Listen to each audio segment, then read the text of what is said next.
जय हिंद दोस्तों आज हम कक्षा 10 के काव्य खंड के पहले पद की व्याख्या करेंगे और अन्य पदों की भी व्याख्या हम आगे करेंगे। दोस्तों व्याख्या करने से पहले सूरदास जी के बारे में थोड़ा जान लेते हैं। दोस्तों सूरदास जी, जैसा कि आप लोग जानते होंगे कि सूरदास जी क्या थे, श्री वल्लभाचार्य के शिष्य थे और ये प्रभु ब्रह्म की उपासना किया करते थे, यानी श्री कृष्ण की उपासना किया करते थे।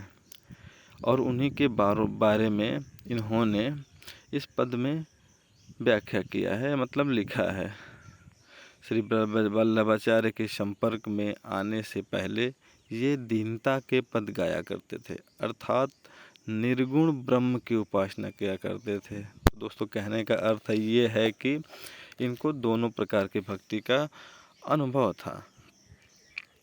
ठीक दोस्तों, बड़ा ही सुंदर पद इन्होंने लिखा है श्री कृष्ण जी के बारे में। और अगर इस पद की संदर्भ की बात करें तो दोस्तों इस पद का संदर्भ ये होगा कि प्रस्तुत पद्यांश हमारी पाठ्य पुस्तिका हिंदी काव्य खंड में संकलित पद नामक शीर्षक से उद्धृत है, अर्थात लिया गया है, जिसके रचयिता सूरदास जी हैं। ठीक दोस्तों, ये रहा इसका संदर्भ। प्रसंग की बात करें तो दोस्तों इस प्रसंग में यानी कि प्रस्तुत प्रसंग में सूरदास जी श्री कृष्ण के गुणों की व्याख्या कर रहे हैं। ठीक, चलिए दोस्तों पद के बारे में आगे बढ़ते हैं। दोस्तों पहला पद लिखा है, चरण कमल बंदो हरिराय।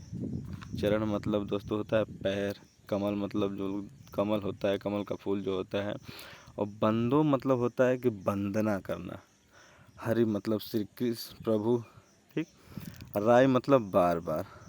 तो दोस्तों इसका अर्थ ये होगा कि सूरदास जी कहते हैं कि मैं प्रभु श्री कृष्ण के कमल रूपी चरणों की बार बार वंदना करता हूँ। ठीक दोस्तों, जाकी कृपा पंग गिरि लांगे, यानी कि जाकी मतलब जिनकी, कृपा मतलब कृपा, पंगु मतलब होता है दोस्तों लंगड़ा, और गिरि मतलब पर्वत, लांघे मतलब लांघना। मतलब जिनके चरणों की कृपा अगर किसी व्यक्ति के ऊपर हो जाती है तो क्या करता है, तो वो व्यक्ति, लंगड़ा व्यक्ति भी क्या करता है, पर्वत को लांघ जाता है। मतलब कहने का अर्थ यह है कि जिनकी कृपा से लंगड़ा व्यक्ति भी क्या करता है, पर्वत लांघ जाता है। अंधे को सब कुछ दर्शाए, अंधे को सब कुछ दर्शाए, अंधे व्यक्ति को भी सब कुछ दिखने लगता है।